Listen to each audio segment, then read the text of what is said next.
Zee 24 तास एक पाऊल पुढे. तर मुलाचंही वय 18 वर्ष असावं. याच्याऐवजी मी असं म्हणेन मुलाचं वय 21 वर्ष असावं तर मुलीचं वय 21 वर्ष का असू नये लग्नासाठी. म्हणजे शरीर संबंधासाठी देखील. कारण मानसिक परिपक्वता त्या दरम्यान सगळ्यांना येईलच असं नाही, पण त्यावेळी येण्याची शक्यता अधिक असते आणि आपला जोडीदार कसा असावा याविषयी तिला समज आलेली असते. म्हणून हे असं मला वाटतं वय आणखीन वाढवलं पाहिजे. निदान ते 18 वर्ष असायला पाहिजे असं मला वाटतं. कमी करणं म्हणजे बिलकुल विवाह पूर्व संबंधाला संमती देण्यासारखं होईल. बिलकुल 18 वरून ते वर नेणं एक वेळ योग्य आहे, पण खाली तर मुळीच आणू नये. 16 वर ते आणणं योग्य नाही असं डॉक्टर विठ्ठल प्रभू यांचं म्हणणं आहे. डॉक्टर संदीप जाधव, तुम्ही या प्रश्नाकडे कसे बघता? सध्याच्या पिढीचा जर आपण विचार केला तर ही पिढी आधीच्या पिढ्यांच्या तुलनेमध्ये लवकर प्रगल्भ होते, त्यांच्या जाणीवा लवकर विकसित होतात, त्यांची समज लवकर वाढते असं निरीक्षण नोंदवलं जातं. हे निरीक्षण खरं आहे का? आणि त्या पार्श्वभूमीवर या निर्णयाकडे तुम्ही कसे बघता? बरोबर आहे. आपण आज कन्सेन्शुअल सेक्स बद्दल बोलतोय आणि थोडासा धोरण लकवा दिसतोय की आधी 16 होतं, नंतर 18 केलं, परत 16 करतायत. ही अशी डिसिजन्स घ्यायची कठीण काम येते. त्याच्यामुळे मी बेसिक काही गोष्टी सांगतो. पहिल्यांदा म्हणजे सेक्स याला आरोपीच्या पिंजऱ्यातनं बाहेर काढायला पाहिजे. म्हणजे आपल्याला याच्याबद्दल विचार करायचा असेल तर प्रिज्युडाइस राहून चालणार नाही. कारण प्रत्येक प्राणी जन्माला येतो तेव्हा सेक्स, लाईफ अँड डेथ हे बेसिक इन्स्टिंक्ट्स घेऊन जन्माला येतो.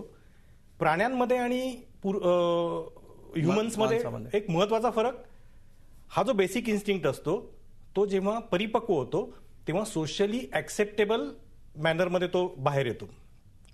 आता सगळ्यात गंमत म्हणजे आपल्याला सगळ्यांना वाटतं की सेक्स हा प्युबर्टी म्हणजे वयात आल्यावरती सेक्स तयार होतो, दिसतो, तेव्हाच ते सेक्शुअली ऍक्टिव्ह होतात. खरं म्हणजे 2 ते 5 वर्षाच्या वयामध्ये प्रत्येकाच्या मेंदूमध्ये सेक्शुअली ऍक्टिव्ह पुढे कसं व्हायचं याचं प्रोग्रामिंग होऊन जातं. अच्छा. म्हणजे मुलगा उद्याचा पुरुष होण्याची प्रक्रिया आणि मुलगी उद्याची स्त्री होण्याची प्रक्रिया ही 2 ते 5 वर्षामध्ये फिक्स होते. अच्छा. मुलं त्यावेळेस या 2 ते 5 वर्षामध्ये अनकॉन्शियसली सेक्शुअली ऍक्टिव्ह असतात. त्यामुळे कधी कधी ह्या मुलांमध्ये तुम्ही इरेक्शन्स वगैरे जरी मिळाली तरी आई वडिलांनी घाबरून जायचं कारण नाहीये. पण हे अनकॉन्शियस लेवलवर चालतं. 5 वर्ष ते 10 वर्षापर्यंत हे इनर्ट असतात. ते अट्रॅक्शन बाहेरचं पण त्यांना नसतं आणि अंतर्गत अट्रॅक्शन पण कमी होतं. आणि जशी प्युबर्टी येते, जशी डॉक्टर साहेबांनी सांगितलं रासायनिक प्रक्रिया होतात, त्याच्यामध्ये बदल होतात, प्युबर्टी डेव्हलप होते, सेकंडरी सेक्शुअल कॅरेक्टर्स डेव्हलप होतात, तेव्हा हे परत ऍक्टिव्ह होतात. 14 वर्षापर्यंत परत ही प्रक्रिया पूर्ण होते. म्हणजे फिजिकल सेक्स 14 वर्षापर्यंत पूर्ण होतो. अच्छा. 14 ते 17 हा भाग फार आवश्यक आहे मला वाटतं ह्या कायद्याच्या दृष्टीने. कारण तिथे एक्सपेरिमेंटिंग चालू होतं.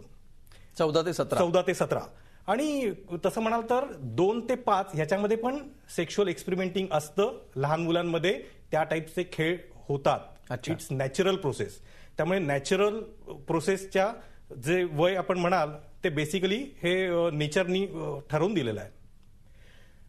फक्त आता काही कुठचे डिफेन्सेस ह्या परिपक्वतेकडे वापरले जातात. जर मॅच्युअर डिफेन्सेस वापरले तर सेक्स ही भावना प्रेमामध्ये रूपांतरित होते, बरोबर, जबाबदारीत रूपांतरित होते. पण इमॅच्युअर डिफेन्सेस वापरले त्या प्रक्रियेमध्ये, डेव्हलपमेंटच्या प्रक्रियेमध्ये, तर मात्र तो हा सेक्स हा रेप ठरू शकतो. म्हणजे भावना रहित सेक्स, कुठचाही कन्सेंटिंग एज जरी असलं तरी भावना रहित सेक्स इज रेप असं म्हणायला काही हरकत नाही. कारण आपण प्राणी नाही आहोत, आपण ह्युमन्स आहोत. आपल्याला ती प्रक्रियेतनं आपण गेलेलो आहोत. त्यामुळे हा भाग अत्यंत महत्वाचा ठरतो. त्यामुळे प्रत्येक सरसकट बरं, आता तुम्ही म्हणाल की हे 16 वय करावं की नाही. माझ्या मते 16 वय करणं का आवश्यक आहे? कारण त्याला पर्याय नाहीये. आजच्या दिवशी जर टीन एजमध्ये ऑन द काउंटर कमोडिटी कुठची विकली जात असेल तर तो म्हणजे कंडोम.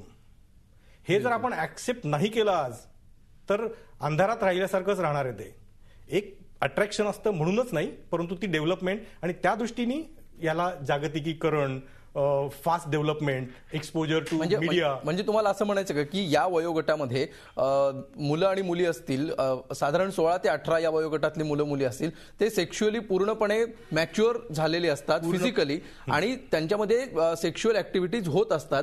त्या जर आपण बेकायदेशीर ठरवल्या तर त्या अधिक दबावाखाली होतील. त्याच्याऐवजी त्यांना मोकळं वातावरण निर्माण करून द्यायला पाहिजे. मोकळं वातावरण म्हणण्यापेक्षा जबाबदारीचं वातावरण. म्हणजे असं नको व्हायला की जशी सोपची ऍडव्हर्टाईज लागते, 2 रुपये कमी झाले सोप विकत घ्या, तर कन्सेंटिंग एज कमी झालं काही करा, असं नव्हता कामा. आलं की लक्षात? त्यामुळे ते कसं करायचं, काउन्सिलिंग, त्या एजमध्ये काय करायला लागेल, ते कन्सेंटचे forms, I mean form, it cannot be return form, I know, परंतु ह्या सगळ्याचा विचार करूनच पुढचं डिसिजन घ्यायला आवश्यक आहे. पण ते डिसिजन घ्यायला लागणारच आहे. अगदी ते न घेऊन पर्याय नाहीये. अगदी निर्णय घेताना सुद्धा तितकीच मॅच्युरिटी गरजेची आहे असं तुम्ही म्हणताय. मात्र ही बाब आपण स्वीकारायला पाहिजे की या वयोगटामध्ये शारीरिक दृष्ट्या तरुण आणि तरुणी सक्षम झालेले असतात एकमेकांबरोबर शारीरिक संबंध करण्यासाठी. ॲडव्होकेट निलेश पावसकर, तुम्ही अनेक केसेस हाताळलेल्या आहेत, बलात्काराच्या केसेस आहेत, मॉलेस्टेशनच्या केसेस आहेत. या सगळ्यातून तुमचं काय याच्याविषयी मत आहे? अशा प्रकारे जर वयोमर्यादा कमी केली तर त्याचे काय चांगले वाईट परिणाम समाजात बघायला मिळू शकतील? आता खरं पाहता ही जी काही वयोमर्यादा कमी झालेली आहे ती मुळात 16च होती. या सुरुवातीपासून आपण जर पाहिलं 375 कलम आहे IPCचं, त्याच्यामध्ये 6वा जो घटक आहे त्याच्यात त्यांनी म्हटलेलं आहे की with or without the consent of the girl below the age of 16 years, म्हणजे 16 वर्षाखालची जर मुलगी असेल तर तिने जरी संमती दिलेली असली तरी ती संमती मान्य केली जाणार नाही, तो गुन्हा ठरेल. याचा अर्थ 16च्या वरची मुलगी असेल तर तिची संमती ग्राह्य धरली जाईल. म्हणजे आतापर्यंत पाहायला गेलं तर खरं तर ती परिस्थिती होती. मात्र दिल्लीच्या प्रकरणानंतर जी काही अमेंडमेंट आली, एक आपण वटहुकूम काढला, ऑर्डिनन्स काढला, त्याच्यामध्ये ही वयोमर्यादा 18 केली गेली आणि आता पुन्हा एकदा ती 16 केली जात आहे. तर कायदेशीर दृष्ट्या बघायला गेलं तर काही फारसा फरक पडत नाहीये. पण माझं असं वैयक्तिक मत आहे की ही वयोमर्यादा खरं तर कमी नाही केली पाहिजे. ह्याचं कारण असं आहे की मुळात एक साधा मुद्दा आहे की जर आपण लग्नाचं वय 18 वर्ष धरतो, याचा अर्थ सर्वसाधारण एक मुलगी वयाच्या 18व्या वर्षी शारीरिकदृष्ट्या सक्षम होते की जी त्यानंतरचे परिणाम सोसू शकते शारीरिकदृष्ट्या. मग जर तसं असेल तर अशा प्रकारे तुम्ही वयोमर्यादा 16वर आणल्यानंतर तिची शारीरिक क्षमता आपोआप कशी काय वाढणार आहे? आणि जर ती शारीरिक क्षमता वाढणार नसेल तर हे दोन कायदे एकमेकांना विसंगत नाही आहेत का? आणि ते जर विसंगत होत असतील तर ती विसंगती आपण कशी दूर करणार आहोत? हा एक त्यातला पहिला भाग आहे. दुसरा भाग असा आहे की आपण पहा, साधारण एक मूल 5व्या वर्षी शाळेत जातं आणि आता कुठली पहिली पदवी जर पदरात पडायची असेल तर साधारण माणूस 20व्या वर्षी ती पदवी घेतो. म्हणजे 20व्या वर्षापर्यंत प्रत्येक मूल अथवा मुलगी कुठली ही शिक्षण घेत असते, शिकत असते, आर्थिकदृष्ट्या ती डिपेंडंट असते आपल्या पालकांवर आणि इतरांवर. आणि अशा परिस्थितीमध्ये जर का आपण त्या मुलीचं वय 16 पर्यंत खाली आणलं तर अशा परिस्थितीत तिला ल्युअर करणं किंवा तिला आमिष दाखवणं, कारण ती फायनान्शियली डिपेंडंट आहे, ती इनकेपेबल आहे आणि त्यामुळे तिला आमिष दाखवणं, जाळ्यात ओढणं, फसवणं आणि तिचा गैरफायदा घेणं हे 16व्या वर्षी सहज शक्य आहे. तेवढं ते 18व्या वर्षी शक्य होणार नाही. त्यामुळे मग डॉक्टर प्रभू जे म्हणाले, मला वाटतं मी त्यांच्याशी जास्त सहमत आहे की ही वयोमर्यादा खरं म्हटलं तर 21 पर्यंत नेली तर ते जास्त योग्य होईल. कारण 20व्या वर्षी जर तिला पदवी मिळाली, 21व्या वर्षापर्यंत ती आर्थिकदृष्ट्या सक्षम झाली, कॉम्पिटंट झाली, तर ती स्वतःचा निर्णय योग्य पद्धतीने घेऊ शकेल आणि त्याच्यानंतरचे परिणाम तिला स्वतःला कल्पना असेल. याच्या परिणामांची कल्पना नसताना आपण तिच्यावर जबाबदारीचं जर ओझं टाकलं तर ते अतिशय चुकीचं होईल आणि त्यामुळे ते व्हायला नको. दुसरा यातला कायदेशीर भाग असा होईल की आतापर्यंत असं आहे की कायद्यामध्ये एक डिफेन्स आहे, आरोपींसाठी एक बचाव आहे की एखाद्या व्यक्तीने समजा लग्नाचा आमिष दाखवून एखाद्या स्त्रीबरोबर शारीरिक संबंध ठेवले तर तो रेपचा गुन्हा होतो. कारण त्याने त्यानंतर जर विवाह नाही केला तर तो फसवणूक केल्यामुळे तो बलात्काराचा गुन्हा ठरतो. पण अशा परिस्थितीत सुप्रीम कोर्टाचे निर्णय असे आहेत की ते प्रॉमिस हे प्रॅक्टिकेबल पाहिजे, म्हणजे तसं घडण्यासारखं पाहिजे. आता वयाच्या 16व्या वर्षी एखाद्या मुलीला जर तुम्ही लग्नाचा आमिष दिलं आणि त्यानंतर जर तुम्ही संबंध प्रस्थापित केलेत तर नंतर त्याच्यावर जर रेपचा गुन्हा नोंदवला तर त्याचा पहिला डिफेन्स हा असणार आहे की मी मुळात हिला लग्नाचं प्रॉमिस दिलं तरी 16व्या वर्षी ही लग्न करूच शकत नाही, कायदेशीर दृष्ट्या ते शक्य नाही, त्यामुळे हे प्रॉमिस टेनेबल नाही. हा डिफेन्स त्याच्या दृष्टीने अतिशय चांगला होईल आणि तो त्या गुन्ह्यातून मुक्त होऊ शकतो. त्यामुळे कायद्याचा हा जो साईड इफेक्ट आहे हा सुद्धा मला मला वाटतं या ठिकाणी विचारात घेणं फार आवश्यक आहे. बिलकुल, दोन महत्वाचे मुद्दे तुम्ही मांडलेले आहेत. याच मुद्द्यांना घेऊन आपण ही चर्चा पुढे नेणार आहोत.